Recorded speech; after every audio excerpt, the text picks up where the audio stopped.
Okay, hold on. We're setting up. Life is weird. Life is very weird. Let's do, what's a good one? What's a good one to have for background music? I'm sorry, we're not on camera right now. We're setting up. Welcome to the post show. Hello. Let's do, I don't know.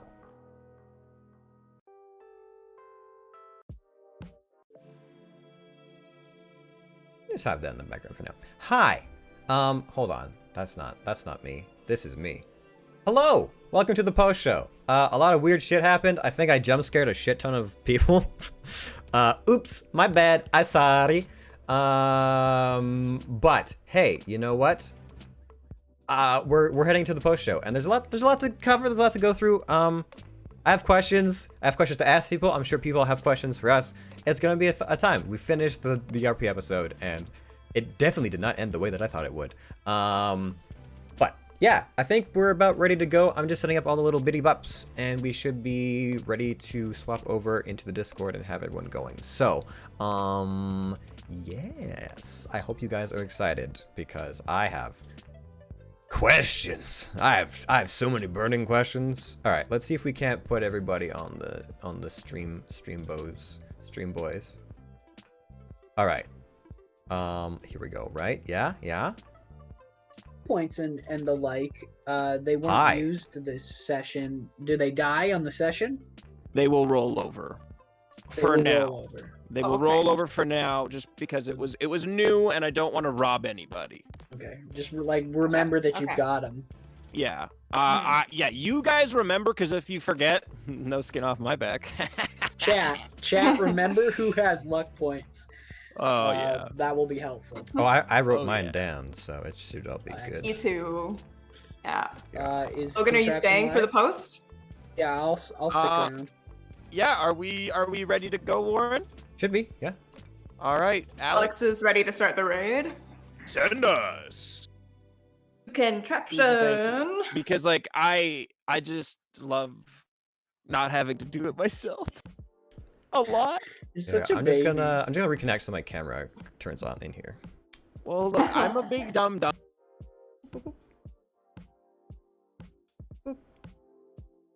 Do it.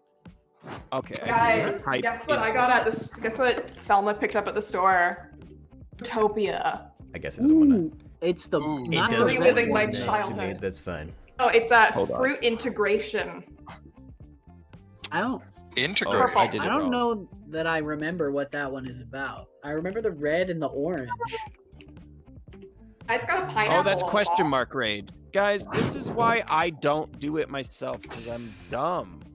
There we go. We'll just do it manually because everything is broken. This little bean has been sleeping beside me the entire stream. She has trapped. We're just she had acting trapped my right arm. I know it's slash. You already have a raid in progress? Okay, you guys are ahead of me then. Alex already do it? Did Alex do it? I'm so you already have a raid in progress? Guys.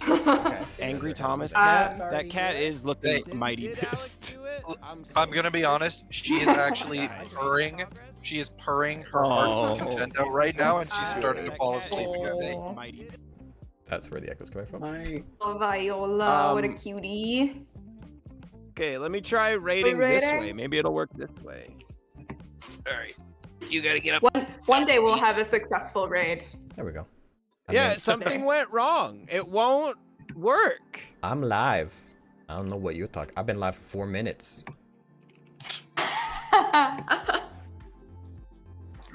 Yeah, no, I did it, but it's telling me I already have a raid in progress. Guys, welcome to the shit show that is Grey Tales. Last week was great. I know. Wouldn't have it any other way.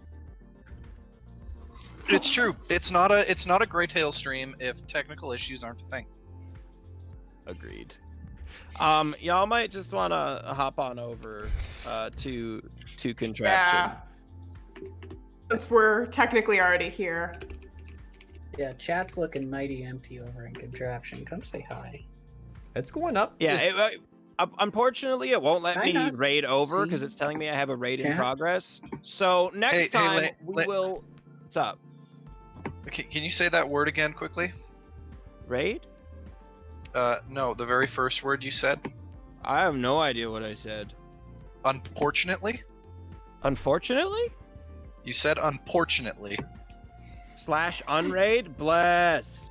Yo, Miss Liz is tech support. Oh wow. Miss Liz is tech support. There's an unraid command? I didn't even know that existed. Used Hey, unraid. I'm gonna raid okay. you. Actually, fuck you. I'm not. Just kidding. Bye. That's enough of that. Let's go somewhere else, team. Is chat going off? Can I like not see? Got 5 There's a viewers problem over starting at to raid. Contraption. Yeah, it says that we can't raid in, so I'm just gonna hop over there myself, and I'm gonna end the stream. I hope to see you there, and if we don't, well, I'm glad you showed up, and I'm glad you had a fun time, I hope. If you're still here, I'm sure you did.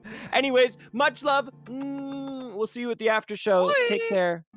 Hey Morova, hello. I'm here to scream during Siege again. I mean, I may have time if you're playing later, but we're in the post show of the D&D, talking about all the bullshit that happened, and sorry, I'm sorry, not sure where all that pent-up aggression came from, but I apologize to anyone's ears that I may have destroyed. I tried to turn away from the mic. Yeah. Oh, it hurt. It did Truly, hurt. no. It didn't like, hurt me. Okay. I loved it. Felt it so much. I too was sitting here seething at every word Apollo said. I don't know what you guys are talking about. Apollo's a cool guy. He Fuckers. sucks. Oh boy. Dude, Apollo's a cool guy. Like a really nice, normal person. I feel like I Is that the just story you're going with?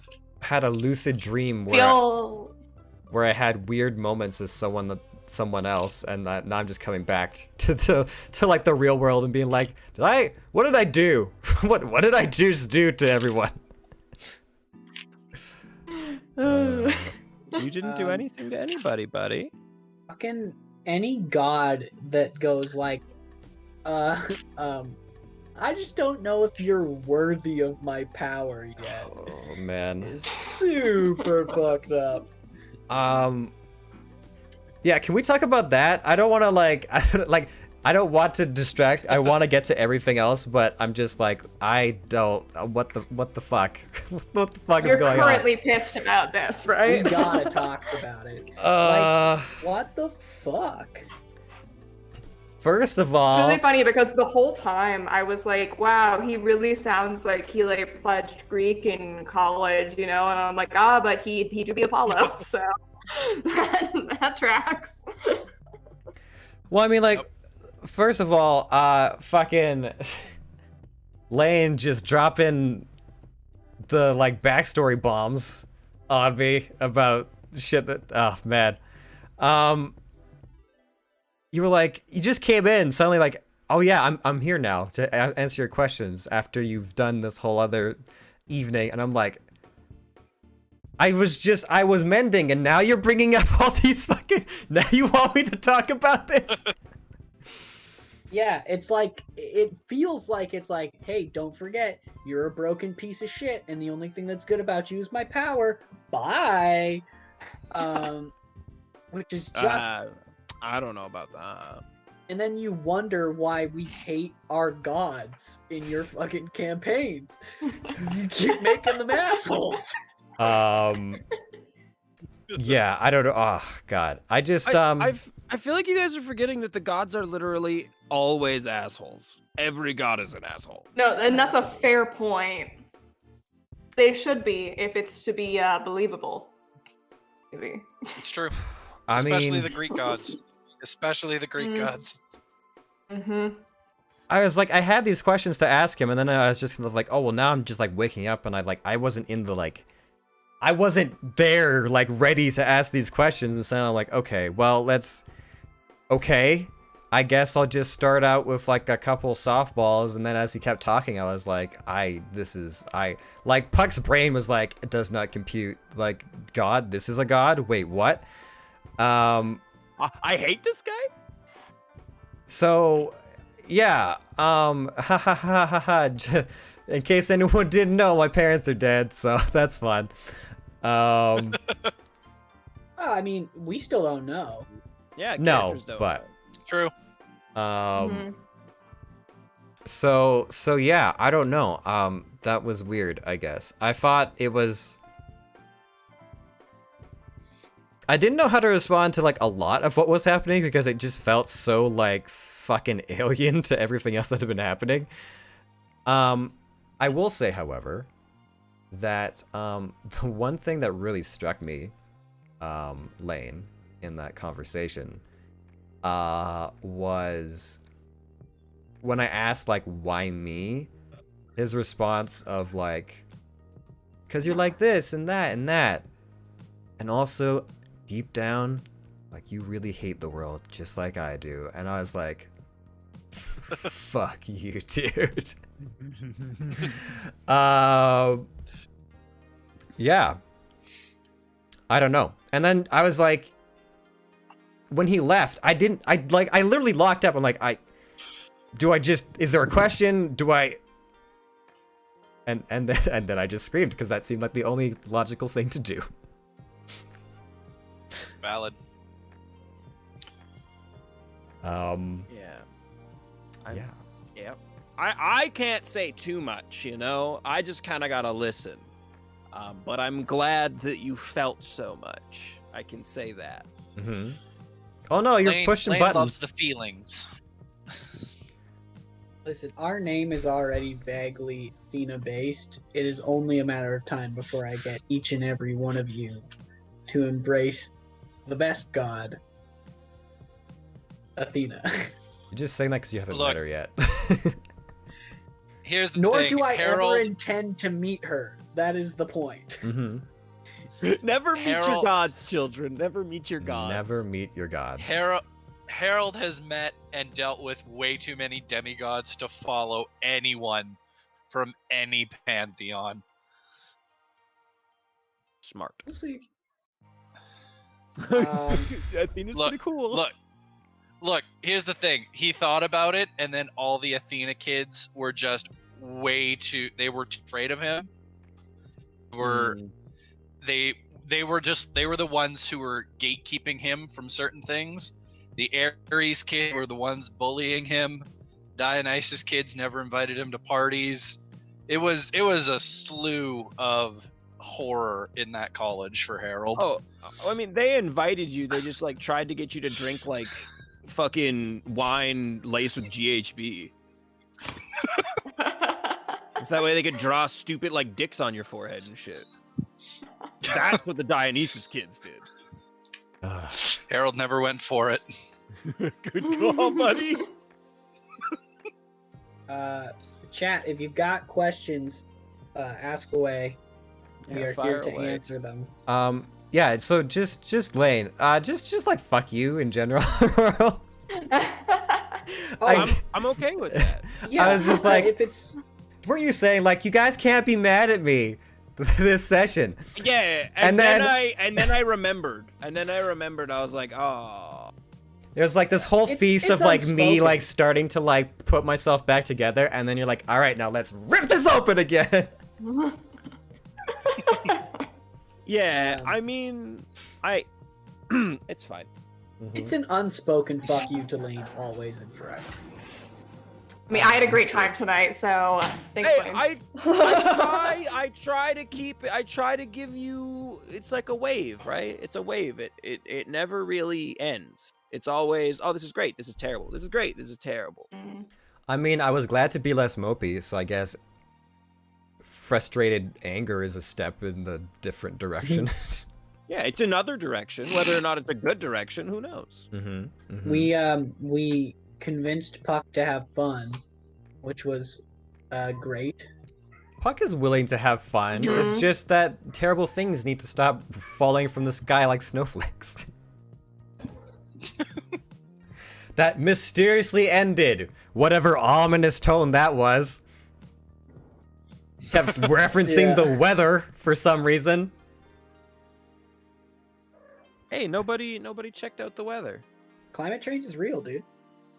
I mean, it doesn't matter. It doesn't matter, and your characters don't know for the record, but I'm dying to say it. It was definitely Elmo. He felt really bad. Oh. What? The dude stopped Yes. the snow. Oh, that's cute. Well, shit, man. Victor's talk definitely hit home on that one. Kyle, my cat is saying Good. hello. My cats are all doing their 1 Question a.m. from crazy. Alex1 Stan. Lane, how do you keep the timing of the most role-playing group ever? Tonight's timing was impressive. Sometimes, like, as much as I would love to just let them go 5 ever, because they're really good at role playing and it feels really real and it's really intimate and I love it when they do it. But sometimes it's just been 15 minutes of like the same scene, but like not even like a development of the same scene. It's like the same notes in the same scene. And so eventually I have to be like, segue. We're It's still not like a still nice talking about blacksmithing, eh? We're just sometimes you just gotta go for it and you gotta be like, well, there's a change of pace now. still talking about basic Um, blacksmithing. So Miss Yep. Liz just said, obviously Puppy was a surprise. What was Greg thinking Talon wanted to talk about? I'm I not felt at liberty to discuss. so bad for him in that moment. I was like, oh, dude just got handed a pet and told to like go take care of this. I was like, oh man. Like I know he probably likes Biscuit, I'm sure, but like in that moment I was like, that poor man. Yeah, I can't tell you exactly what Greg was thinking about. Something happy. Puppy zone. Oh man. I hope they're happy together. I don't know, but I'm sure they will be. I mean, you can whisper me, Miss Liz, that would ruin what I already have lined up 60 episodes from now, like 60 chapters from now. I've got some great shit lined up, so I can't. Me and Grick fight on the top of a tower. And it's whether or You not he know- marries Talon or Victor. Wait, how does that work The if he's twist fighting is it's Victor? not a fight for Talon, it's a fight for him to marry me. Mm-hmm. Look, I'm discovering Grick as we go, and I'm pretty sure Grick is pansexual. You know, like Grick Mhm. falls in love with what Grick falls in love with. There's nothing else there. Mm-hmm. I'm not saying Grick has fallen in love with Talon or Victor, but just that Grick falls in love. Mm-hmm. He's got a big heart. Yeah, big heart.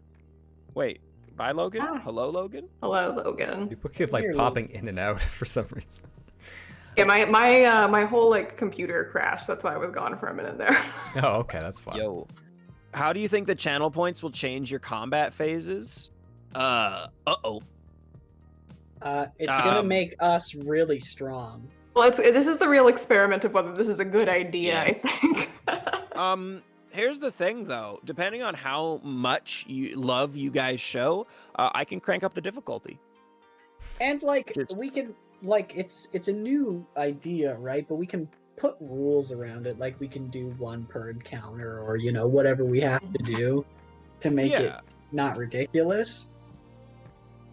I mean, if Miss Liz was like, I really want Victor to hit against this big enemy that he's fighting, and it would be thematically fitting to hit, and she buys 1 luck dice and 6 inspiration dice, he's not getting all 6, I'm sorry.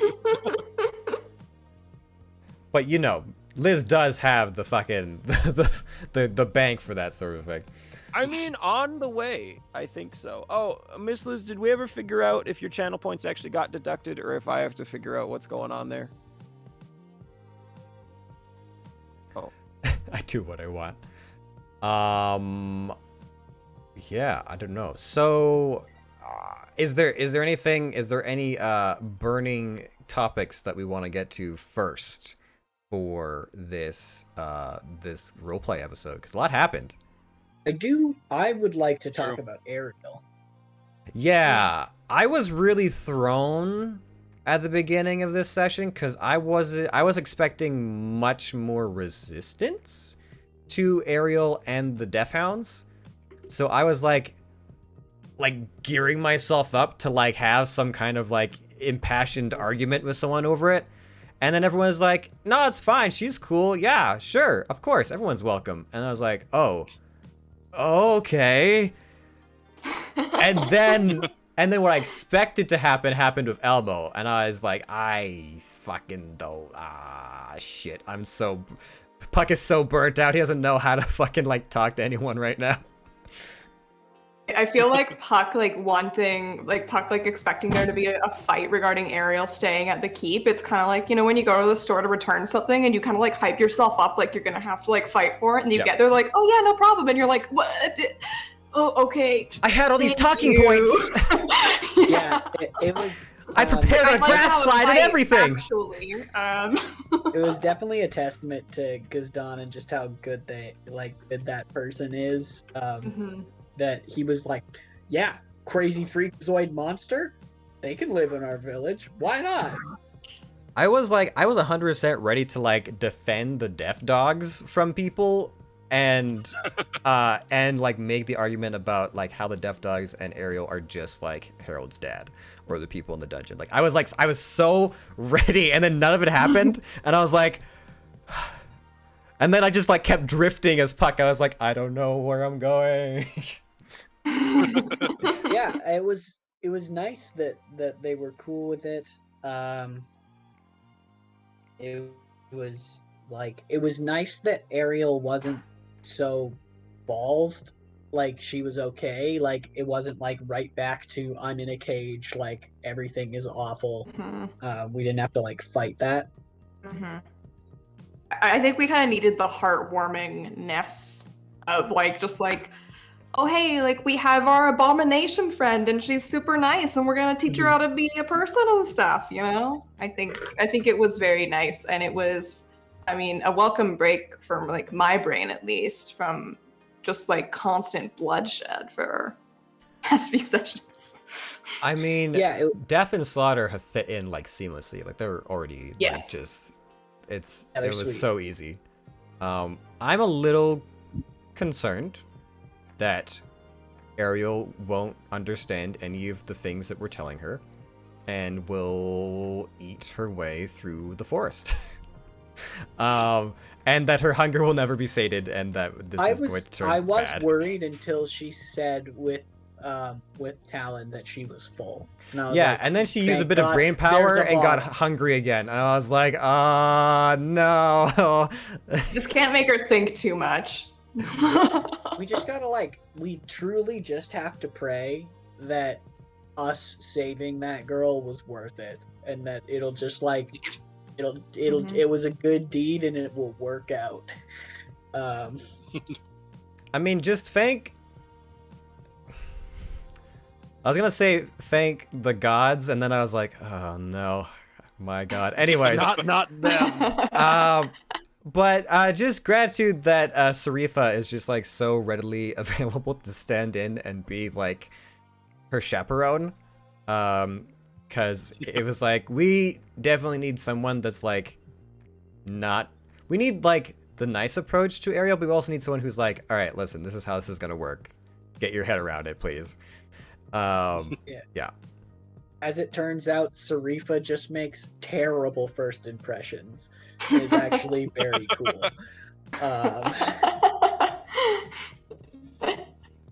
She's still weird. I'm still She's trying to still keep her weird, uncomfortable, you know? I don't want to lose that energy. but she is no longer like sucking on people's fingers, and you know. Well, that's just because Ariel probably doesn't have any blood. I was about to. I did think about that session. Like, should we have Sarifa like try to blood Oracle Ariel? But then when Ariel was like, "Yeah, my dad sold me," I was like, "It doesn't matter where she came from."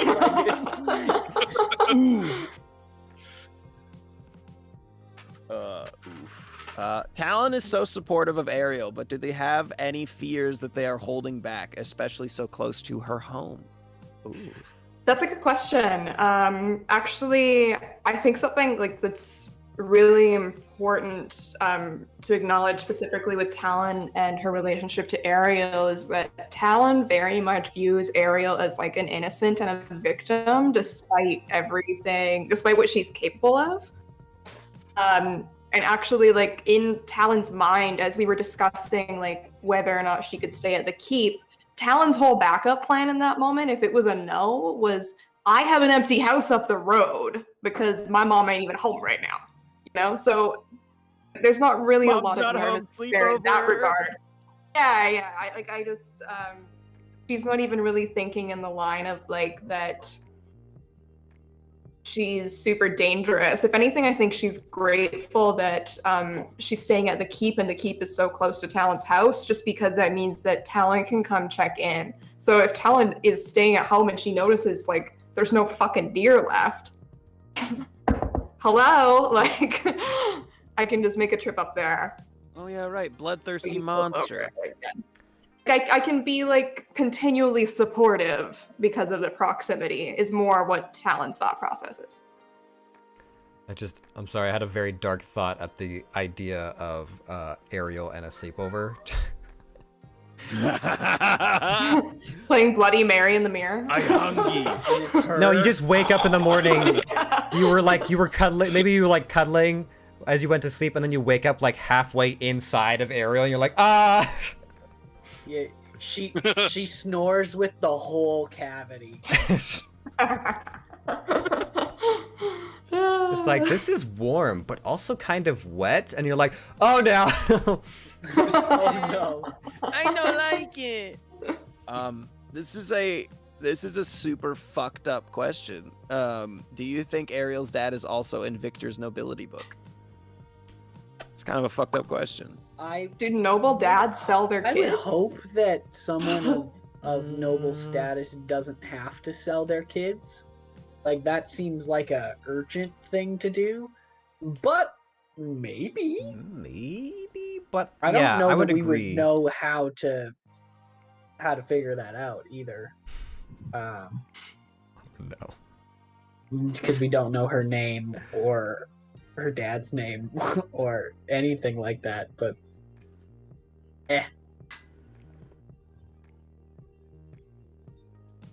Says he had to sell her. Oof. Yeah, this one sucks. I got a new kid Yeah. at home. I upgraded. I had a so- boy. Whatever. Oh, that's the worst. I don't feel that way. For the record, let Twitch know that I do not mean that. Someone clip that shit. Put it on the internet.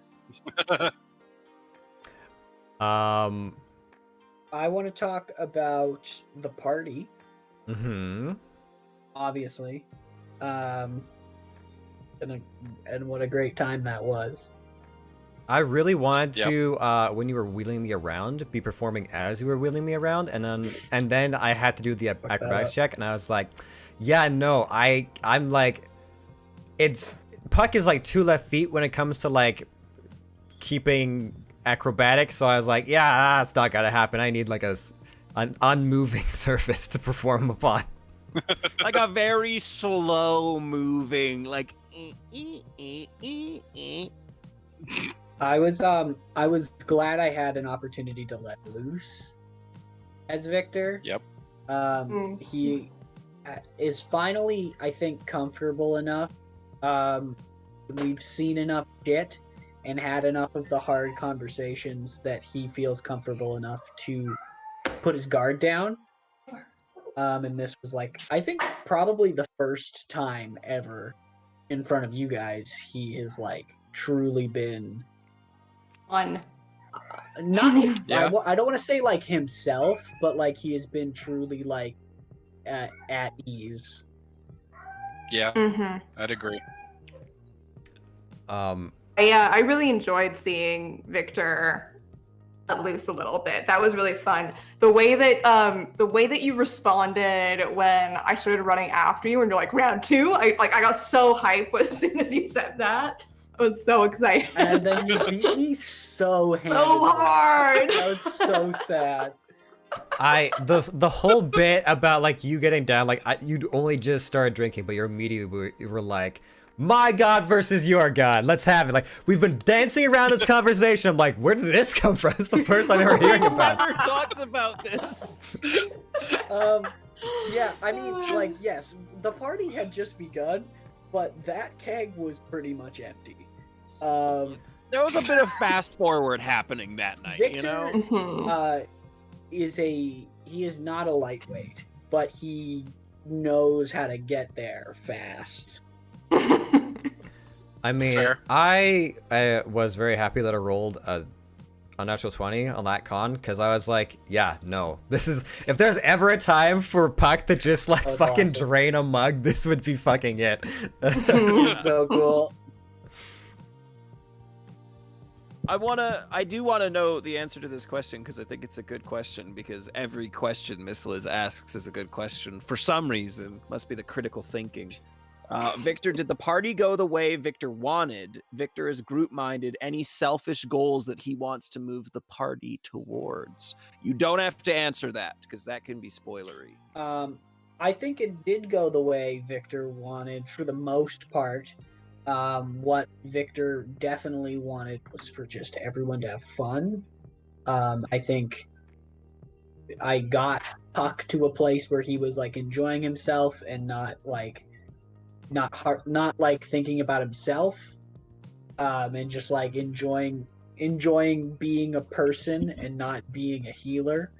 That was the main goal, and then also to like make Harold have fun, which like didn't work, but he definitely tried. That's fair. He knew he didn't have to make Talon have fun because she would just create her own fun. Yeah. And then as far as selfish goals for Victor, where he wants to lead, I can't speak on that, but know that like a week ago his goals were different than they are now.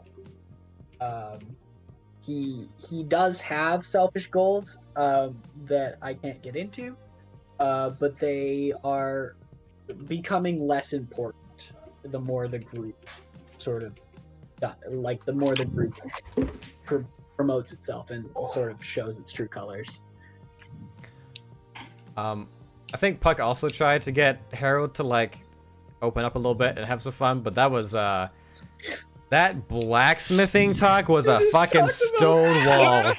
It was holy shit. really hard to get around that. I was like, and what about, tell me about your dad? And I was like, as Puck, I'm like, man, I could be drinking right now, but I gotta, this is my friend. This is just the way he is. So I'm just gonna sit and listen check for a in while. on my buddy. Maybe the How best you doing, part- buddy? Blacksmithing is sick. All right, man. The best part of how Thomas is playing Harold's low charisma is how slow he talks. It is so amazing how you stretch one piece of information into like 2 minutes of talking. It was so long. I was sitting there like, Perfect. I would not be surprised. It's so unbearable. It's amazing. It hurts. Like it physically hurts.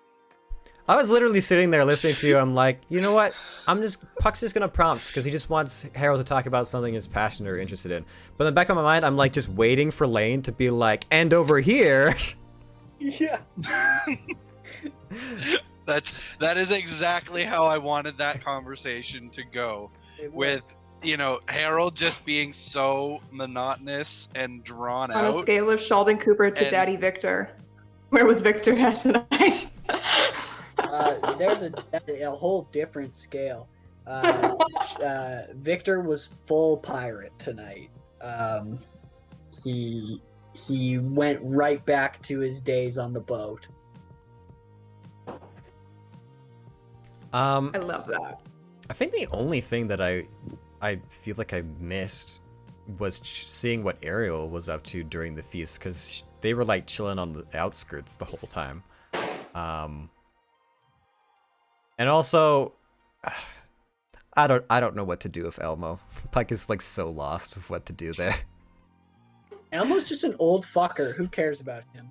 I mean, we got off on like, It's we true. didn't know him at all, and then we kind of got to know him a little bit because we helped him with the tea, and then there was the whole fight, and then I got rolled into him, and I was like trying to find words, and they were not coming, and then he was just kind of like, I'm sorry, harumph, walk away, and I'm like, I'm gonna go sing.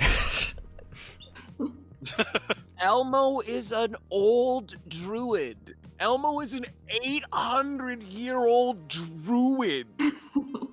He sucks. He did make the snow. We don't know this, but he made the snow stop, and that's very sweet. Yeah. As far as I'm concerned, all I'm gonna take away from Elmo is how fucking rude he was to my boy. And that's it. That's all I have. That's totally fair. Honestly, your argument with Elmo is what I was expecting in other places. And like some of your argument was also similar to what I was thinking about of like, you know, if you like lash out at these people, you're no better than the people you fight, sort of thing. But I was like, yeah, it took me way off guard that level of like venom was coming from Elmo of all people, because we just haven't like talked to him much other than his dream about squirrels. We really like this weird old guy who dreams about squirrels. It's awesome. He turns into birds and shit. Oh, he hates dead stuff. Cool. And like I knew that He's going in, racist. but I feel like I just didn't want to like think about it at the time. I was like, I should really like, I should run this by him before I just bring him to the room. But it was like, things were just happening, and I was like, okay, I don't know what's happening. I am Lane- glad that at the party nobody was like, "Oh my god!" like at Ariel. Like it was just a fine time. Yeah. Oh, I also forgot to describe what she was wearing. She was for all of you here, she was wearing like a nice set of leathers that went right up to her nape, right up to like the nape of her neck, and then a little collar that poked out over top of it, and then on top of that, just some very light chain over the shoulders. She looks Cool. super cute as a button, but also still the mandibles. I love her. Before people get like sleepy and even think about leaving this call, I had a question for you guys that came to me earlier that I was curious about. What are you giggling about, Lane? I don't know. I just thought that was really funny. It was like, hey, you fucking pieces of shit, you're not allowed to leave until I'm done. I need to know. Nice. I'm left with so many questions. I'm gonna get at least one thing answered tonight. No, so I was curious because in the torturous weeks between sessions when I'm dropped off the emotional map, I sometimes will like obsessively think about the campaign, and I was listening to music and I heard a song and I was like, dude, what? This like fits like Puck's story so well. And so I was just curious because I do this sometimes with characters. Is there a song? Does your character have a song that like particularly resonates with them? I have a playlist.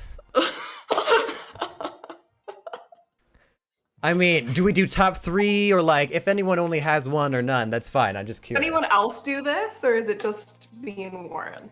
I like think about it all the time. If I hear a song, I don't often save them though. The songs that I have picked out for Talon's playlist are maybe not so much like songs. There are some songs that do resonate with the character for me, but a lot of it is just like what's on Talon's playlist. Really good morning playlist for like when you're waking up in the shower, actually. I've discovered. Oh my God. I would say that like I don't have a particular song, but I feel like and this is gonna like prove how fucking lame Victor is, but he is like definitely like the genre is butt rock. Like it's like Creed, Three Doors Down, fucking like Nickelback. Like he is emotional butt rock. That What? sounds right. With Nice. like probably a little bit of punk as well. Like he's definitely like a little punk rock, but not at all.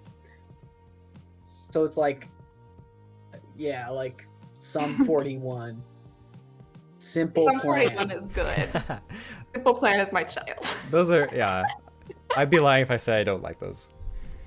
Yeah, Right? no, listen, all of those bands I listed, I like. Okay, good. Totally. I ain't mad about it. All I've said is, yeah, Victor, big time like sad boy rock. Yeah. Big time. Talon is Because very. John loves ABBA.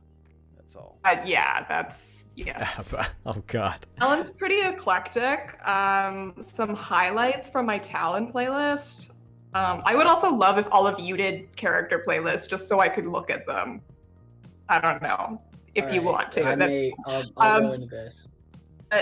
So some highlights from Talon's playlist. I have "Sitting on the Dock of the Bay" by Otis Redding, "Ramble On" by Led Zeppelin, "Horse with No Name" by America, "Walking in Memphis," the Cher version, and "I Love Kanye" from Kanye West. Damn. It all makes sense, Crazy. especially together. Right? All right. A whole bunch of other good stuff in there. There's some Weezer and Jim Croce, but Harold, do you have anything, or is it just like binary noises? It's the sound. It's just it's the ambient sounds of blacksmithing.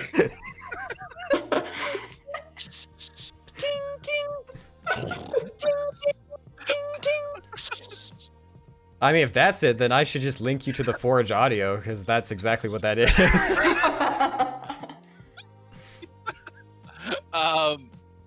No, I don't. Thomas's. I don't really have. I don't.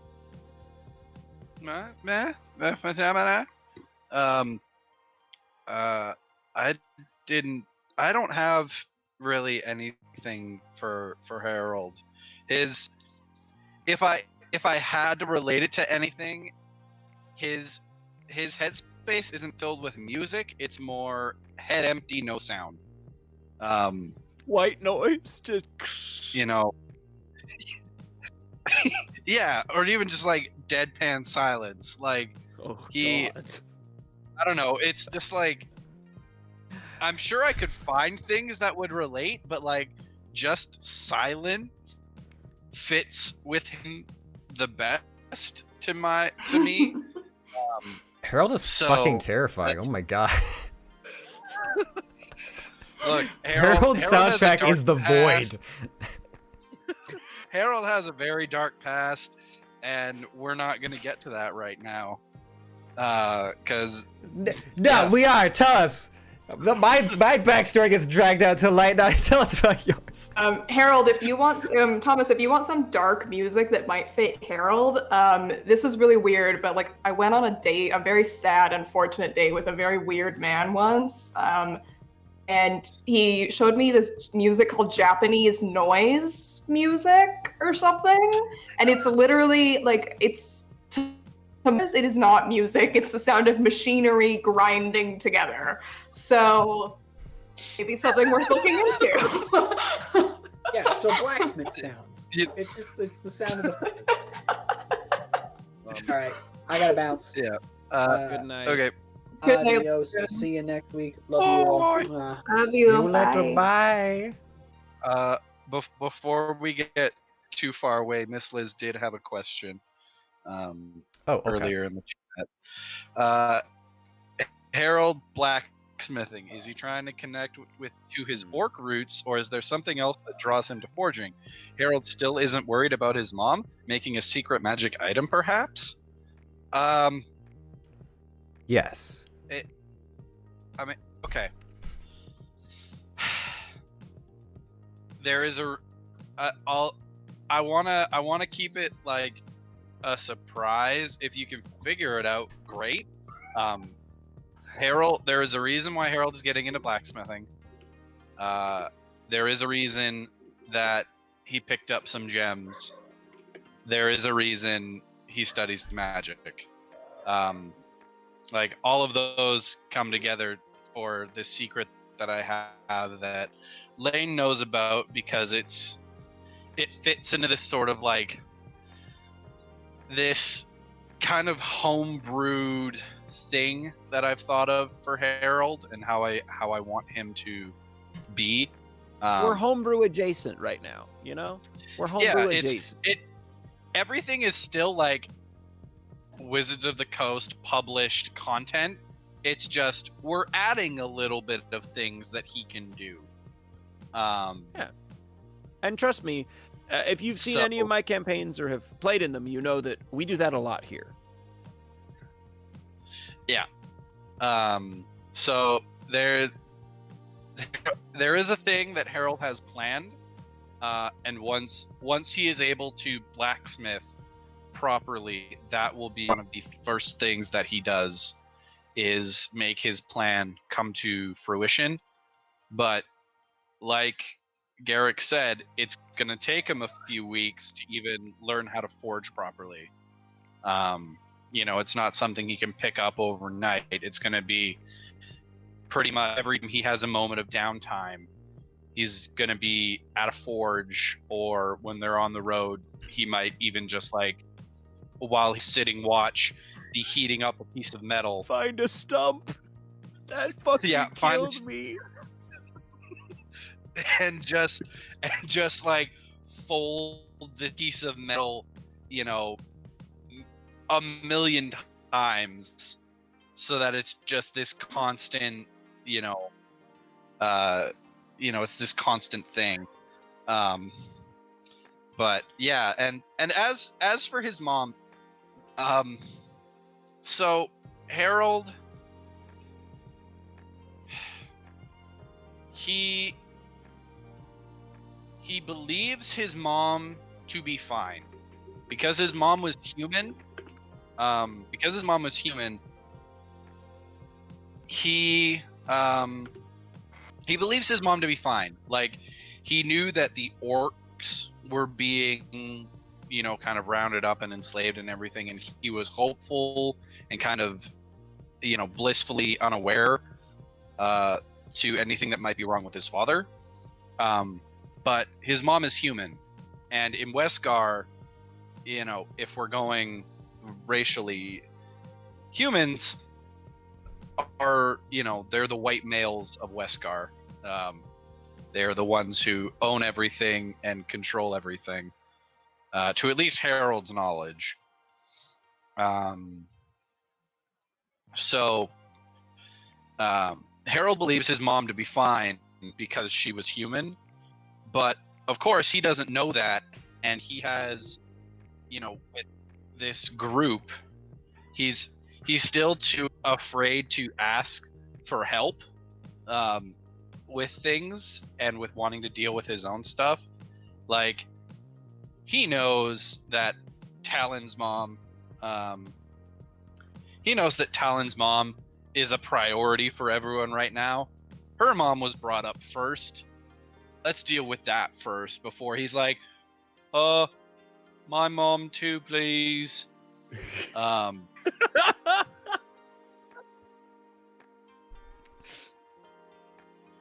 And also, I think, just as Thomas, I think it would be fucking amazing as a character trait who learns how to blacksmith, that they then make new armor and upgrades and things for their party members. Because, a plate mail itself costs 1,800 gold pieces. But the materials you need to make that probably only cost about 500. It's the upcharge. It's normally about half to a little bit less, depending. Yeah.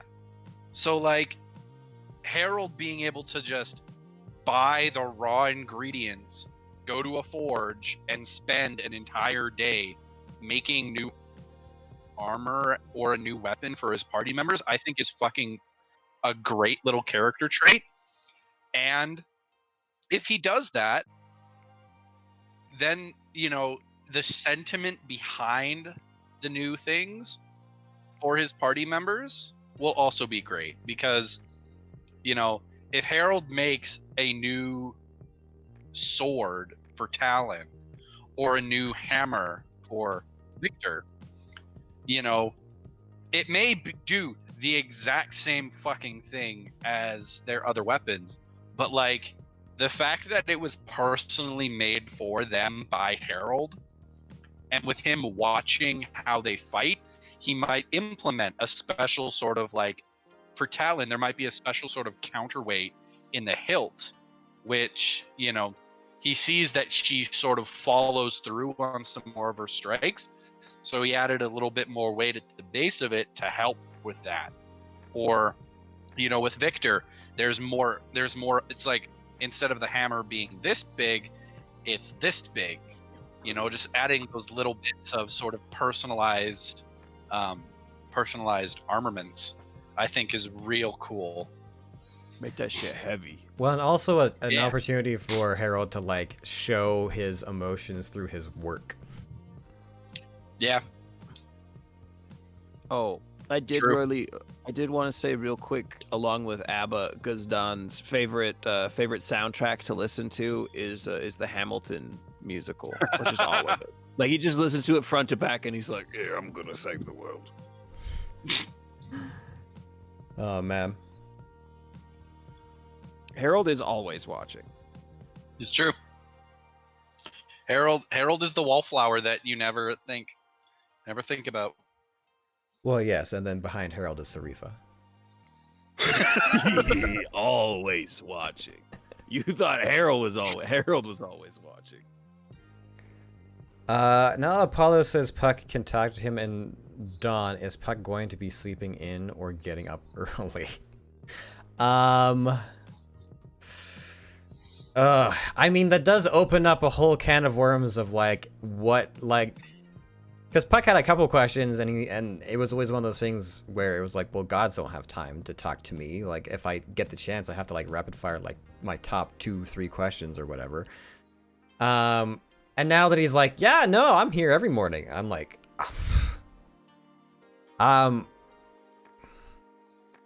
it's difficult because I don't think that Puck had really much of an understanding. Still doesn't have much of an understanding of Apollo as far as like his actual character. He's had like brief, glimpses of him, but I don't think Apollo's ever been like, hey buddy, before. So it's tough because he'll have to like ponder if he has questions, and then he'll have to ponder if he wants to even like ask them. Like, does he want the answers that Apollo will give, or is that just going to like frustrate him more?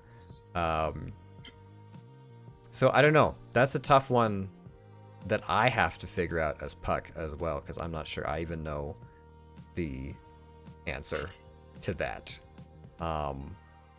But I mean, people wanted some Dark Puck, and I guess I earned my luck today by yeah, I don't know, but it's interesting. I do like having a character that like knows more about Puck and has like a bit better of an understanding of his overall story, commenting on it and like how that hits Puck, how that lands on him. I know everyone else hates Apollo a lot. I really like Apollo. I mean, listen, I don't know how Puck feels about Apollo, because Puck might not necessarily have, like, he has conflicting feelings about gods in general. Don't we all, brother? Don't we all? But I think I'm interested to see where this goes. I'm definitely interested to see what it is that Apollo, like, ideally wants to have happen there. Because the way that he was talking to him about, like, that like burning anger sort of thing. I'm like, well, okay, so what is it that Apollo's after? The deity of like light and the sun and healing. Like what is Apollo actually after, and when is Puck like in his eyes ready for whatever that is? And will Puck go along with it or not? I think Puck will be ready at 5th level when he gets Revivify. I mean, maybe he was also saying like, I can't just give like the whole like resurrection stuff like that. You have to be ready for it, blah blah blah. And I honestly had a weird thought in my head. For whatever reason, I was fantasizing about possibilities, and I was like, what if one day we run into our Asgardian friend, whose name escapes me at this moment, Ordelia. And we have Ariel with us, and like Ordelia wants to like obliterate Ariel, and it's just like this stance between like two people who are backed by different deities, like the deity of like death and the deity of like light and healing, and just like that clash. I don't know why. I had like this whole weird like fight in my mind about it. That's fair. The party has been very altruistic. Is Gazdan spelling ? Really trusting them, or is it too much of a good thing that he's looking for the twist? I can't answer that because, spoilers. But Gazdan, all I'm going to say about Gazdan is that you have to remember, Gazdan fought in a war and like won.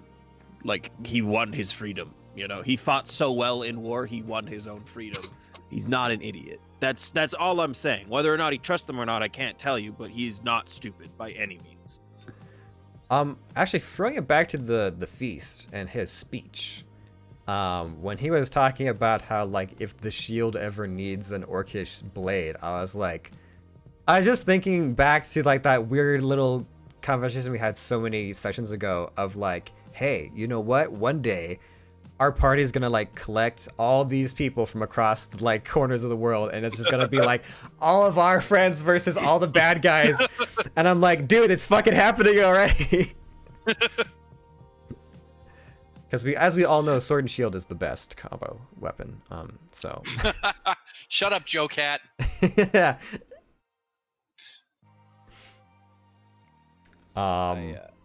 I just love our orcs. I love the orcs. I actually feel really good about like an entire group that I wrote for once. Normally I'm like, God, I like some of them and I hate most of them. But this time I'm like, man, the Broken Keep orcs are fucking cool, man. Yeah. They have our hearts.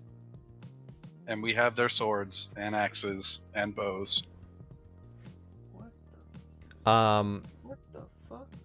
Oh, wow. How did you make it look like that? Hold on. Oh, is that bunny ears? Okay. Sorry, never mind. Did Logan and Lee peace out? Yeah, they did. Yeah, I'm soon to follow. I've got like 10 minutes left in me. They ninja stealthed. They substitution jutsu'd their way out. So I guess I want to ask or just talk about the conversation between Puck and Sarifa. Cause I was like, Puck for the first half of that entire session was just kind of like, I need to talk about something. Like, I have to talk to this person, and he kept putting it off. He was like, I could ask them now. I could ask them now. I could ask them now. And then when it finally happened, I was like, my heart is racing. That was it. I don't know. It was weird. The whole that. I'm not very good with words. I don't know if you've noticed. The conversation between the two of them and how quickly everyone was like forgiving Puck when he was like apologizing for stuff. It was like, I still had like way more to say, and you're already like forgiving me. I'm like, okay, well,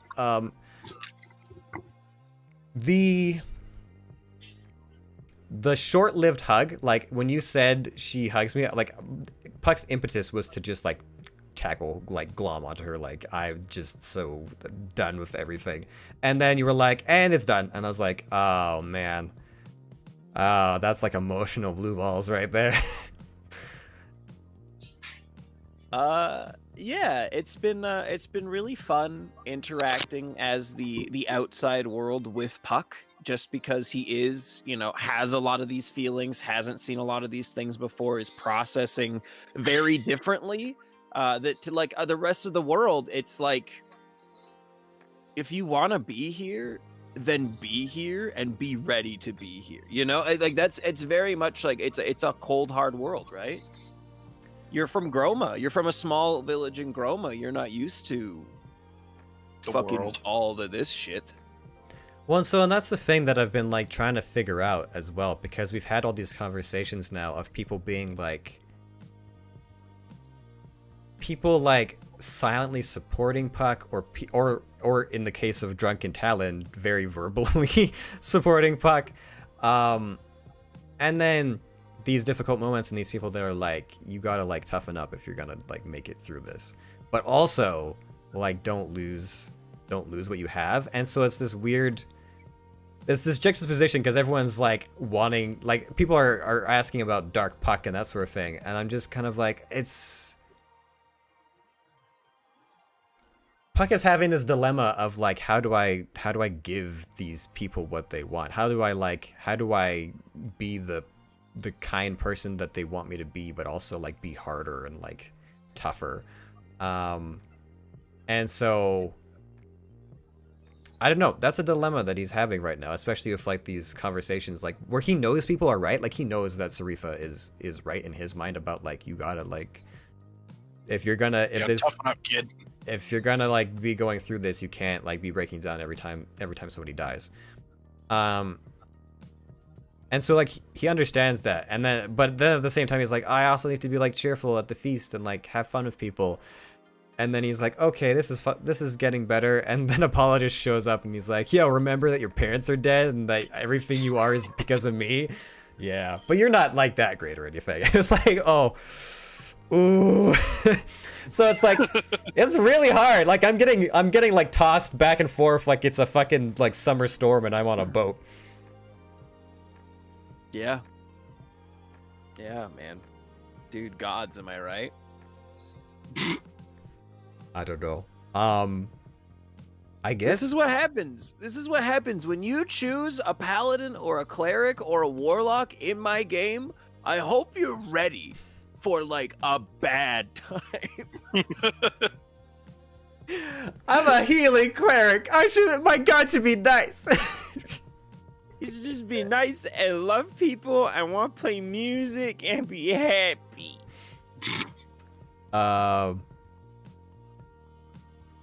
It's only, but you'll figure it out. You're smart. Felt like, yeah, it was a little, I don't know. Some of what Apollo was saying was like, you're like kind of right, but also I hate you. I don't know. It's just, it's so difficult as well, because like when you're talking to a deity and your deity, you're like, oh yeah, let me just have this casual chat with you like you're having with me. Like I don't know how to talk to you. Yo, I wanted to talk about, because Warren, I don't think you saw much of the last campaign, if any. Miss Liz, I know you didn't. But the last campaign, we had Gibson, who was the cleric, and I know we talk about him every now and again. But if you look at the way Raw interacted with Gibson versus the way you watch Apollo interact with Puck, I feel like both are infuriating in two incredibly different ways. And I just wanted to bring that up because I'm really proud of myself for being able to piss off the whole party in two equally frustrating but super different ways. Fair. I mean, I guess I'm curious about your guys' perspective on the like emotional moments of the evening. Because sometimes I look back at them and I'm like, I don't know. Like I was just kind of doing what felt natural.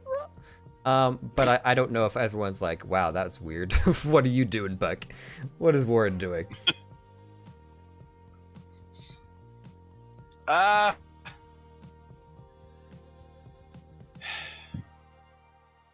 Ye-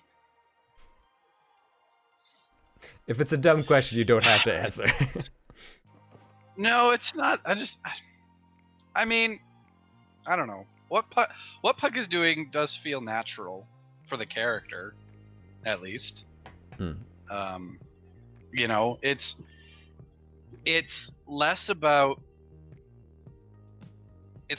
how the party thinks and more about how Puck thinks. Because those are two very different things, and where most of the time there's a lot of overlap, there's still some parts that aren't. And so what Puck thinks is, you know, completely up to you and what your character chooses to believe is right.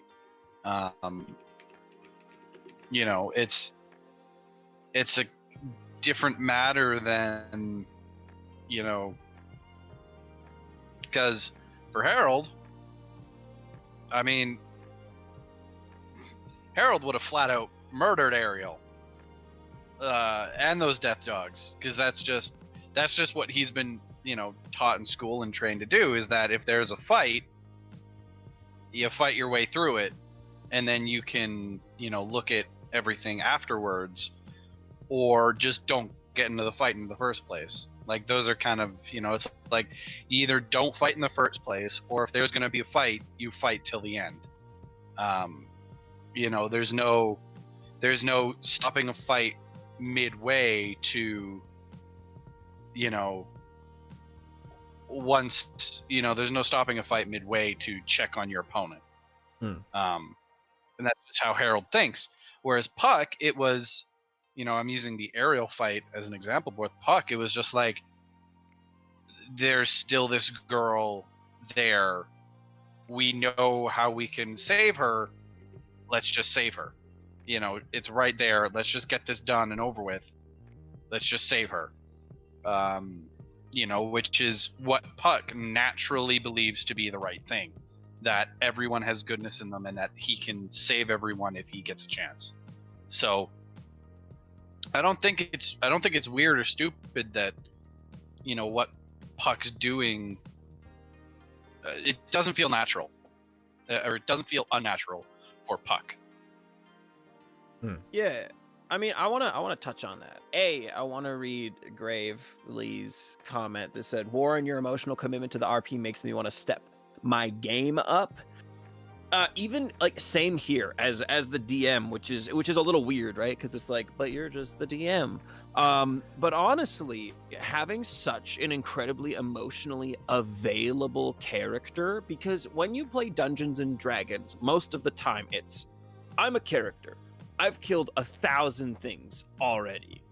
Let me kill some more. And it's like, okay, that's great. That's super great. And there's a lot that aren't like that, but it's very rare that you find a character in D&D who is so against it. You know, it's not just like, well, I want to do the right thing. It's like, I don't even want to kill this monster if there's a way we could just walk away. You know, if there's a way to save life, even if it's like a life that shouldn't exist, you know, if you listen to Elmo or, you know, like stuff like that. Technically, in the natural order of things, these things really shouldn't exist. They were created or they were brought about by some dark magics. If you look at the Death Dogs, right? They shouldn't be there. But Puck is like, I want to change that. You know, like, I will do my very best to help everything. And that really does lends itself to me really well, because then I get to make Puck feel a lot, right? And I know sometimes it's exhausting, because it's like, why does this roller coaster never end? And it's like, well, it's not, you know, like, that's the thing, is if you choose to be an emotionally available character, you're gonna be happy, and then you're gonna be sad, and then you're gonna be really happy, and then you're gonna be really sad, because that's how it is in real life, right? Like, I'm a very emotionally available person, and when I'm happy, I'm super happy, and then something shitty happens and I feel like trash about it. And so I love having Puck as a it's almost this like gosh, words are hard. Puck is a great cushion. No, it's not a cushion. It's like a bumper. Emotional No. support character. Yes, but also what I love about Puck is that he can take something and then he spits it out in a direction that not a lot of other people would, right? Like when Puck takes the hit, it might bounce off in a weird direction and go somewhere that even I'm not anticipating as the dungeon master, knowing all the things about your character, knowing all the things that you've already decided upon about Puck that not everyone else does. Sometimes it even surprises me, and I love that about Puck. And I think that's one thing that pulls me, like leads me to do so much with Puck, is just how affected he is by everything, you know? Like Victor and Harold right now, not as affected by things. And that's not to take away from their characters, it's just who the characters are. Harold is cold, calculated, a thinker. Victor has seen fucking so much carnage, nothing phases the guy. Talon a little bit as well. Talon, I think, is still developing as a character, and so it's fun to do those things with Talon as well. But when it comes to Puck, I never know what to expect, and it's super fun for me, and a little scary. Buffer, Puck hits different. Puck does hit different, but like they all hit different. They all hit different in their own special way, and I kind of love that. It's a great party. It is a great party. I did see Lee's comment. I'm flattered that everyone feels so struggling. But I definitely understand your impetus when you were saying, like, as the DM, the weird feeling of like wanting to up your game. No, I understand that 100%. Anytime I have ever DM'd, I'm always like, I want these characters to like be real for people. And to like have impact. I think going back to the feast, the one thing that I had in my mind when we were starting to party, I was like, Puck just needs to have like the One Piece or like fairy tale like feast scene where it's just like mugs in the air and everyone's like laughing and there's like weird shenanigans happening. That's all that I envisioned there. I was like, you know what, we're just gonna have like I think we fucking did it, Warren. Yeah. That's why I was like, I'm getting on a table and I was gonna start performing because someone's gotta do it. With the ominous comment of Dark Puck Origins ... I will say at least one of the songs that fits for Puck's kind of like, I don't know, character or story. For those so interested, and it is Unravel by Toru Kajima. See, when I think of Puck musics, I hear the Randy Orton theme from like WWE era, like 2009. I hear voices in my head. They counsel me. They torture me. They understand. They understand. Yeah, that's what I think. Checks out. Liz, do you watch all the VODs? Is that real? Do you watch all the VODs? You're crazy. I mean, sometimes Thomas watches all the VODs of certain things, and I'm like, wow, that's commitment. Dude, I know. It blows my mind every time. Hey, I like watching videos. It is my escape. That's fair. Yeah, dude, same. I mean, and I guess, if you had the option, I do watch a shit ton of YouTube videos. If more of my friends streamed or did YouTube videos, I'd probably watch them. I mean, I watch Warren every once in a while, but I don't do VODs. Fuck VODs. If I catch Warren when he's live, I'll watch. Fuck VODs. That's fair. I mean, we know that, Lane. You stopped posting the streams on YouTube. But the important thing is that I've downloaded them all. I just have every time I'm like, oh, I should upload those. It's like, oh, but I stream in a half an hour. Do I need to like send you just a random message on like a Wednesday or a Thursday, just being like, hey, upload YouTube videos? Tomorrow, I am going to upload chapters 3, 4, 5, 6, and 7, and 8. Fuck it, we'll go balls deep. Go big or go Sorry. home. I don't know why I said that. It's because you're tired. I'm gonna catch up on the story. Got a little notebook so I remembered what happened because ADHD means information goes in one ear and out the other. Yeah, that's fair. There's a lot to keep up with. Miss Liz is our Danny Carr. Oh, I just want to say Miss Liz passes the vibe check 100%, 100p.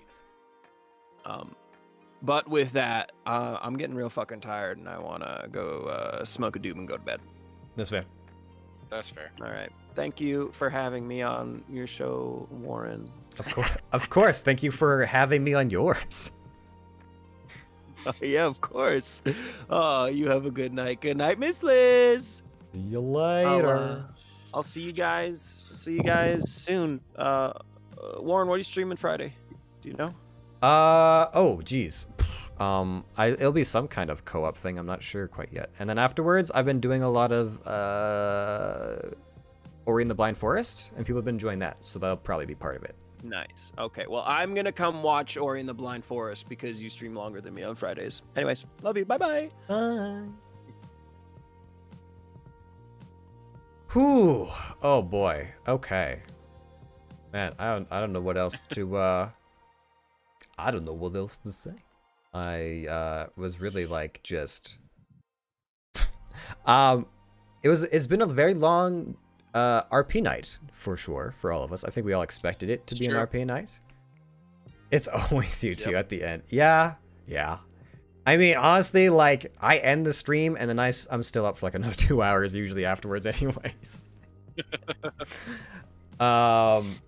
But that's just because I decide I make the responsible decision that at 1 a.m. I should have dinner. So responsible. So responsible. So responsible.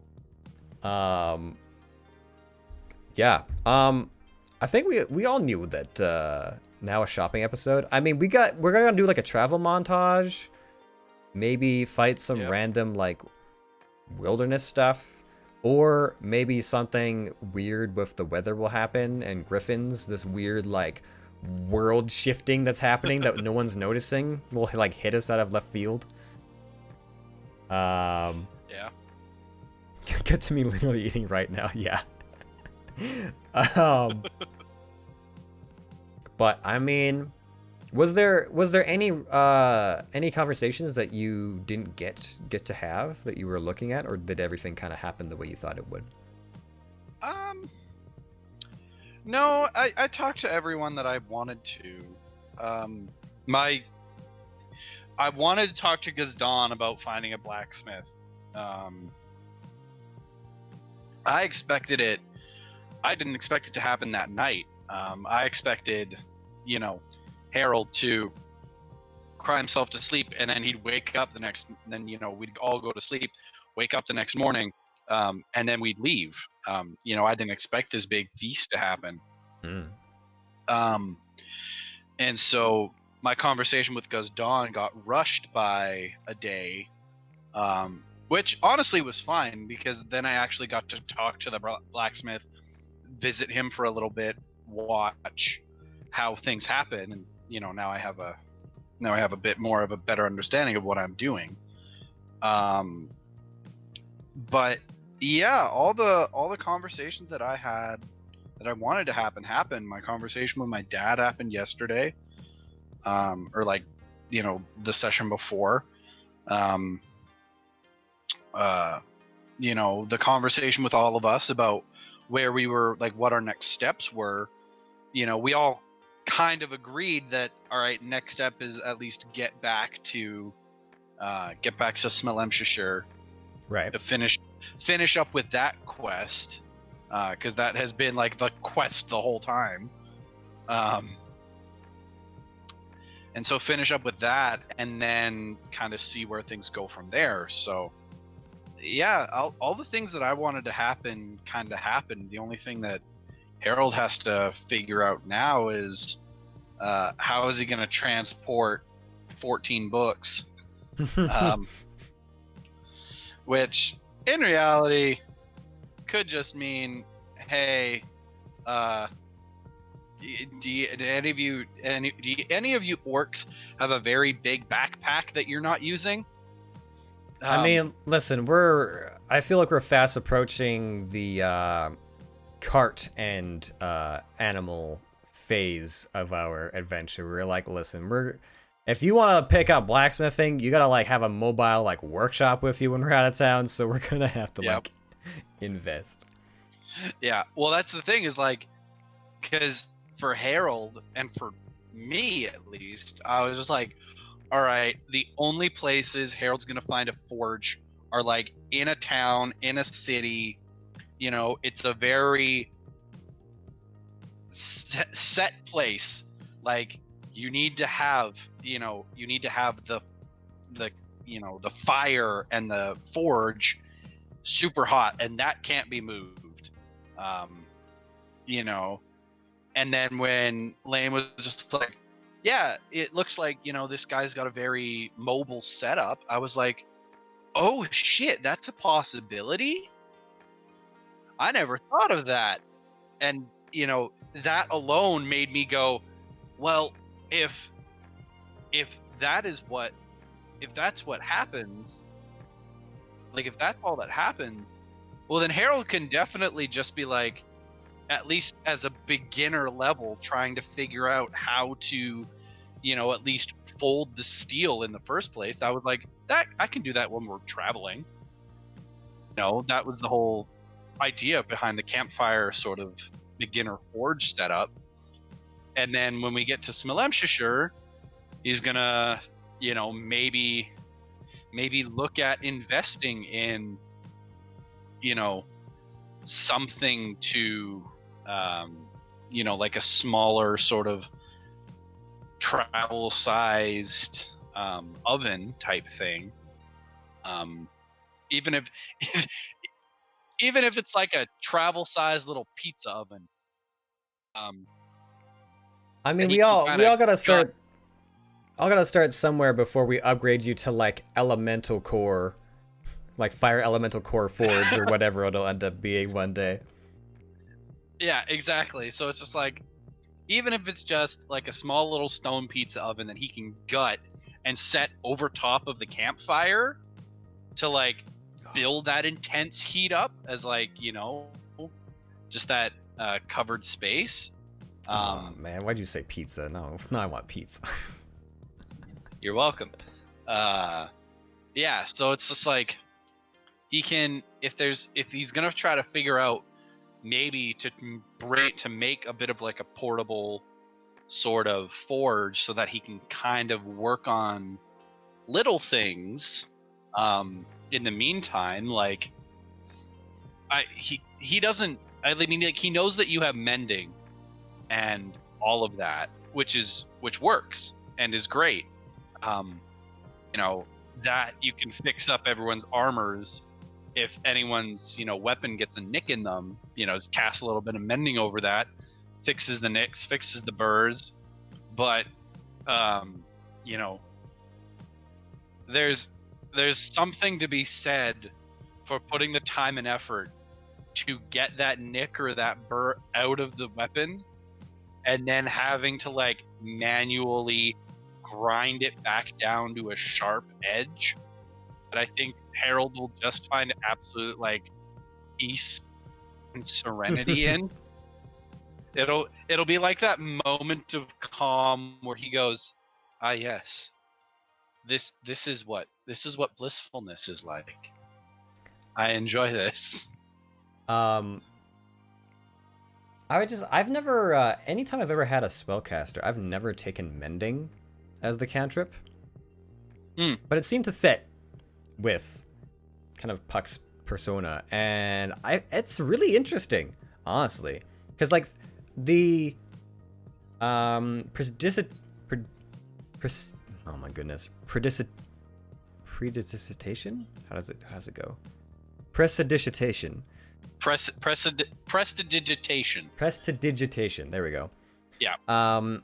And like thaumaturgy, both have very interesting varieties of skills, and I feel like mending gets overshadowed by both of those.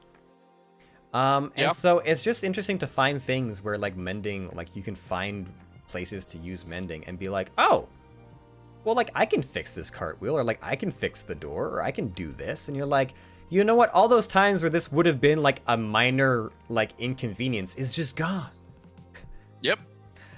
Yeah. Um, Like when you fixed your armor from falling into the ooze. I was very happy about that. I'm like, dude, I can do that. I have mending. Oh my god. Miss Liz asked earlier, Lee has a plant book for reference. Do either of you have reference materials for your characters? Uh, Oh my I goodness. mean, I Thomas, I'm going to be looking into forging. At least some of the, I know little bits of information about it. Like I've watched like Forged in Fire and things like that. So I know little bits about how to properly fold the steel, how to, shape the blade, how to do all that. But that's like at a very basic sort of overview perspective. So I want to get a little bit more focused in on like, okay, you hold them, like I know that you hold the metal in the fire, and you keep, you hold it in there until it gets red hot, you take it out, and then you pound it down to a certain length, but then you have to put it back in the fire because it cools, put it back in the fire, take it out, continue on, and it's just like, it's a very lengthy process, but there's a lot of little finite things in there, like the quenching process, the hardening process is a very, very integral part of making any sort of forged thing. But I've watched Forged in Fire videos where moisture gets trapped in the blade and it rusts the blade at a certain point. And on the first swing on anything, it snaps because there's a weak point. So it's just like, I'm going to be looking at like, even though things like that are inevitable, how can I, kind of put as much focus into this to make sure that that doesn't happen as Thomas, so that it can happen as Harold. Like, what was going to be the continuation of campaign 1 with that character there, I looked up so much about ships and naval combat and the who is on what part of a ship, what are their roles, what are their responsibilities, what do I want this character to be, and I kind of want to bring that sort of focus to Harold with his forging. But at the same time, I don't have to rush it because I'm going to be learning as Harold learns. Right. So yeah, I mean, it's definitely cool when you can talk about something as your character, but you know a little bit about it yourself, and it adds to the flavor of your character to be like, oh yeah, this thing that I can like describe actual things about, like blacksmithing. Yeah. Lee was saying, I know my book was a bit of a special circumstance. Talon got a plant book, and Lane hadn't created any specific plant life. I just happened to add to own a book called Magical Plants, and he'd okayed me to essentially create it all. It would be super cool to see other props. That's very cool. I did not know that the book was like. So is it like fantasy plants, or are they just really real plants with factoids about them? Because either way, I always think it's really cool when you can actually like populate a world with things that are like, oh yeah, this plant that looks like this and has these properties. I actually met all these nerds at theater school where we were all acting, and I was their theater tech, so I was very jazzed at the prospect of props. It's straight up a witchcraft book. That is awesome, and I can't wait to hear more about it. Yeah. I love props. I love props. I don't know that I have a lot as Puck. I think the things that I have that I've brought in from like external for Puck is some of the music that he hums and sings at times. Which also, when Lane put me on the spot about like, what are you singing? I was like, wait, am I, does he actually want to sing? Because I was like, I was like, I knew what kind of songs I was going to sing. I didn't have anything like prepped. Yeah.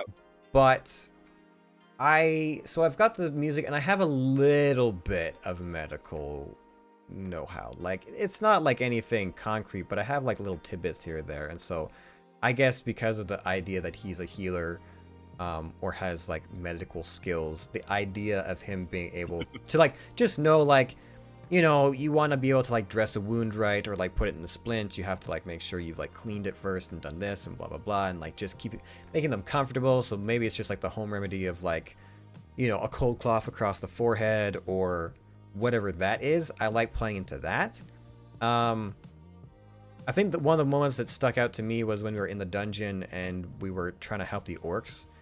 My whole thought process there is like, they're probably very weak, probably very dehydrated, but we don't want to like give them a bunch of like food and water and whatever all at once, because their systems are probably fucked. So just like little sips of water, just like get it into them slowly, and then we get them there. So those are like the little moments that I kind of like take some outside stuff from. That being said, I have necromancer books. I have 3 necromancer books now. And Lane has yet to tell me what the third one is, because I have like this necromancer book, that necromancer book, and then a whole bunch of question marks for whatever the third one is, because he never told me. So I need to know what that is. But I did think about a book that would like maybe fit the bill, if I can reach it. Ugh.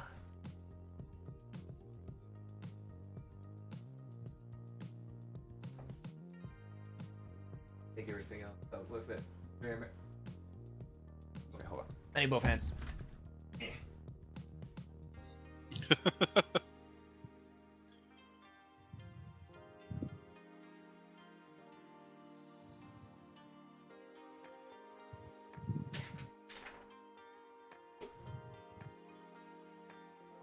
So like, the closest thing that I have to something that might look old and worn and potentially dark is this guy, which many will probably recognize it, but I mean, I was like, it's kind of like leather bound, it's dark, the dragon on it might look like some kind of like magical sigil or rune or something like that. So if I was to do some necromancy, it'd probably be something like this, or like at least learn about it. Even though the interior is mostly like artwork, but I mean, it's mostly artwork of like tombs and skeletons and stuff, so that also kind of works. So that's about as close as like physical props as I have. Necromancy. Yeah, I don't know, and we'll see, because I need to get into those books with the idea of like maybe learning more about Ariel. But at the same time, I'm like, now am I going to like learn some of these things to spite Apollo? I don't know. Who knows? Fair. Because there's a whole bit there. Oh man. Yep. Don't you just hate it when you're? I mean, technically, Harold has a scroll of animate dead. This is also true. And I don't think he's told anyone what this scroll does.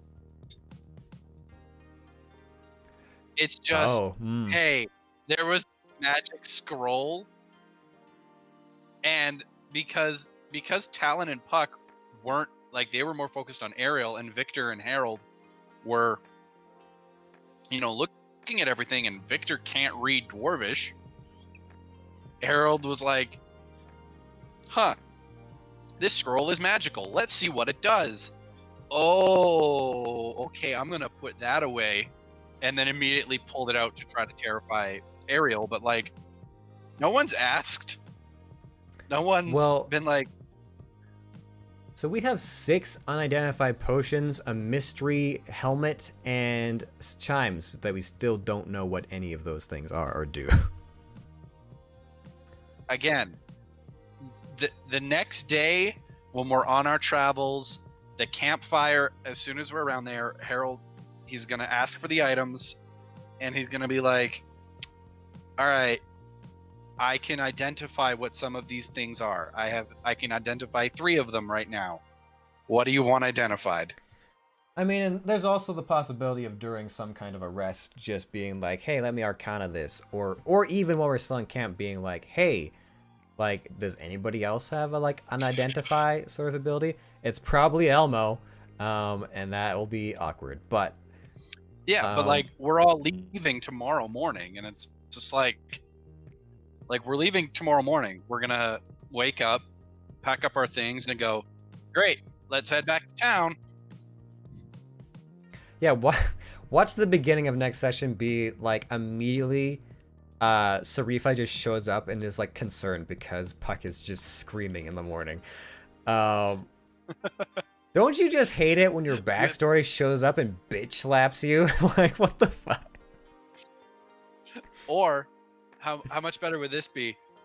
We all wake up and it's the night before we storm the keep, and Apollo has just stuck us in a Groundhog Day scenario where we have to continually relive that fight and those fights over and over again until Puck learns his true purpose. Let's see here. Could there be a transition to Puck being a cleric of Apollo and completely hating Apollo? The chimes are really the scariest for me. And Harold doing things, ritual cast and save spells. Oh yeah, you could also do that. I think for identify, you can ritual cast. I think. Can't you? It has a ritual tag. As an Eldritch Knight, I do not have the ability to ritual cast. Unfortunately, I looked at that because otherwise I would have identified everything already.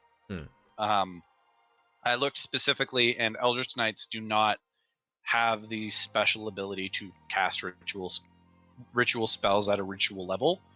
Gotcha.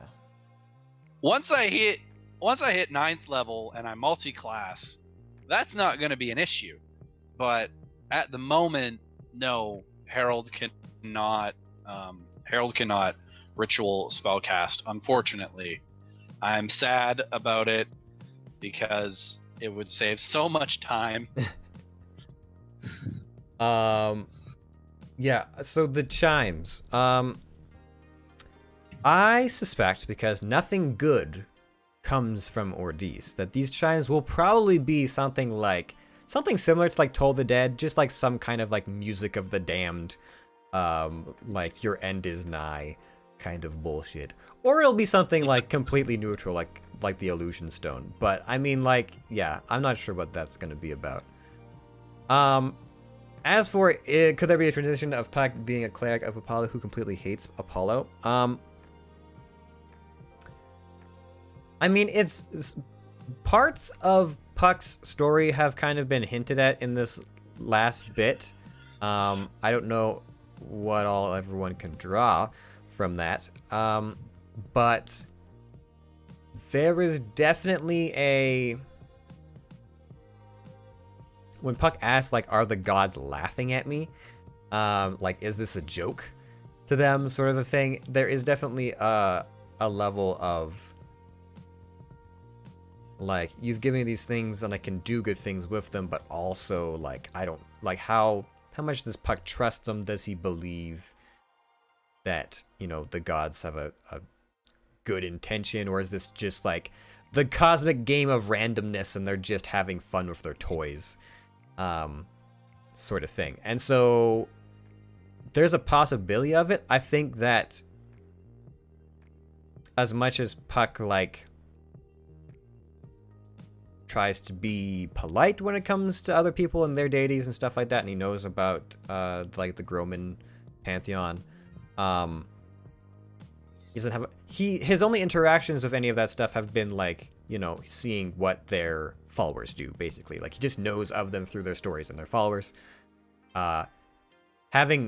So his first-hand experiences with them have left him feeling more unsure or like uneasy. Like, he's not completely trusting or sold, I guess, on them. And this latest interaction with Apollo is just a thing where like I still have no fucking idea what as Puck I'm supposed to do with Apollo.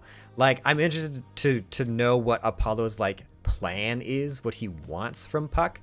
But at the same time, I'm like not even sure that Puck can talk to Apollo. Like, yes, Apollo was like, yeah, you can just rip me up every morning, but Puck's like, I don't know that I can like bear to talk to you because of the way you answer my questions. Like, it's just, Puck has to like acclimate to talking with a deity, and then he has to acclimate to specifically talking to Apollo the way he is. And that's gonna be like the first step, because I don't know beyond that. But yeah, there's definitely gonna be some time where he's gotta like figure out, is there like a burning question that he wants an answer to, and how does he ask it? Because now he has the option. Yeah. If someone who doesn't play D&D, this may be dumb. Can you not take ritual casting as a feat? It's mainly class oriented. So I think if you're a druid, a warlock, or a wizard and cleric, you get like ritual stuff. Yeah, bard, cleric, druid. Pretty much like any main spellcasting class gets the ritual tag. It's when you get into like ranger. Ranger is sort of like a half breed, so they don't get that ability. And then if you dilute it down even more into Eldritch Knight, then you don't get that ability as well. Yeah, it's mainly dependent. Like, most casting classes will be able to do ritual casting. It's just what specific ritual spells do they have access to. There is actually a feat.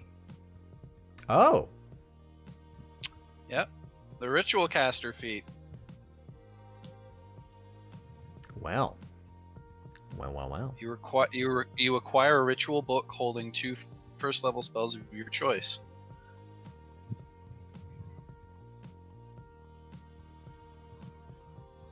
Oh yes, okay. Yeah, I think I vaguely remember this one actually. Yeah.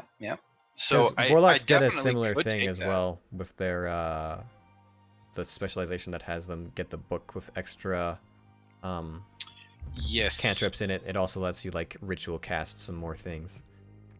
Yeah. The what is it? The Pact of the Tome. Yes, that's what it is.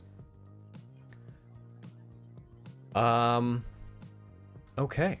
Well, does anyone have any final burning questions, any queries? Because I do have to eat and maybe get ready for rehearsal tomorrow.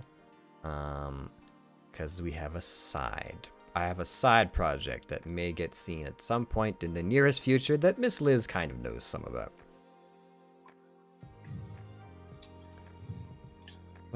Lane, in answer to your question, basically, you get a ritual spell book. You get 2 first level spells from anything from the bard, cleric, druid, sorcerer, warlock, or wizard spell lists. They must have the ritual tag, and then your class determines your spellcasting ability for it. If you come across any spell scrolls or spell book that has ritual spells in it, you can transfer them over, and then it takes 2 hours per level of the spell plus 50 gold per level. So basically it works the exact same way that like a normal wizard spell book would, just it's specifically for ritual spells only. I mean, you could totally go down that tree, that whole like thought process. because I don't think I've ever seen this, but similar to like an Eldritch Knight, just have like a pure like non-magical class, like a rogue or something like that, and then have that and have them be like this kind of a little bit of a like the veteran that's picked up a few tricks. They know how to do like some like kind of like Witcher style magic of like ritual stuff. Yeah. But how much y'all hate Apollo? Rehearsal question mark? Yeah, so I'm rehearsing a thing that is hopefully to come to everyone in the nearest future. I don't know how soon, because I'm just a part of it. I'm not the one who's editing it, so I don't want to give dates. But I'm working on something, and I hope it'll come out really awesome and soonish for everyone to see. As for how much do y'all hate Apollo? Listen, Puck is just really frustrated. Like it's just you and Lane. Don't even act like you don't know why that would like get underneath Puck's skin. You know exactly that you're pushing buttons that are sore. But as for like, do I hate Apollo? I'm still weighing it. I'm still figuring it out. I'm interested to see what that relationship is and becomes. And it'll be interesting to see if Puck and Apollo come to some kind of understanding, or if it does become more of like an adversarial relationship, depending on what it is that he wants. Oh my goodness. Oh boy. Yeah. Listen, if I ever die, can I get puckers in chat, please? Instead of F's in chat, I just want puckers for when I fucking pass on from this mortal coil.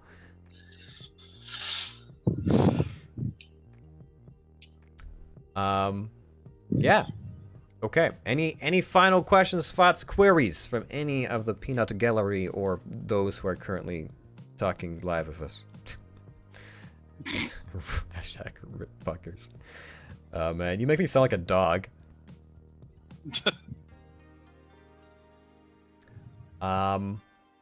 Okay. Well. Nah, dog. Okay. So, thank you everybody for coming by, checking out the post stream, chatting with us. I definitely had many thoughts and feelings that I wanted to like get out, because I was it was a crying night and then it was a screaming night, and that's just the way that it was when we role play. Yeah, but we're through the role play sesh. I'm sure there'll be more, but I'm just really glad that we got this done, because it was like 3 days worth of like prolonged shit we had to like talk about for the day that never ended, like 48 hours of being awake. Yep. So I'm excited to be out on the road in the wilderness again, and like for the next bombshell to hit us, and I can like have something else to worry about. Yeah. Thanks everybody for coming by, asking your questions, all that good jazz. I do love it always, having everyone here to talk and bounce ideas off of. We'll be back next Tuesday as always to do more D&D and post-talk shenanigans and all that jazz. Maybe one of these days we'll have like one of those one-shots and we can all be drinking, and it'll just be a real nice time to forget about all the trauma that Lane has put us through. Never. Never. I believe Randolph will be back on Friday. I'll be back on Friday. We all have our streams and stuff. I usually outlast him because I just have better stamina, I guess. Love you, Lane. Shots fired. But yeah, we'll be we'll be back, I'm sure. Anyways, thank you all. Much love. Good night. Have a good rest of your week. We will see you all in the nearest future, I'm sure.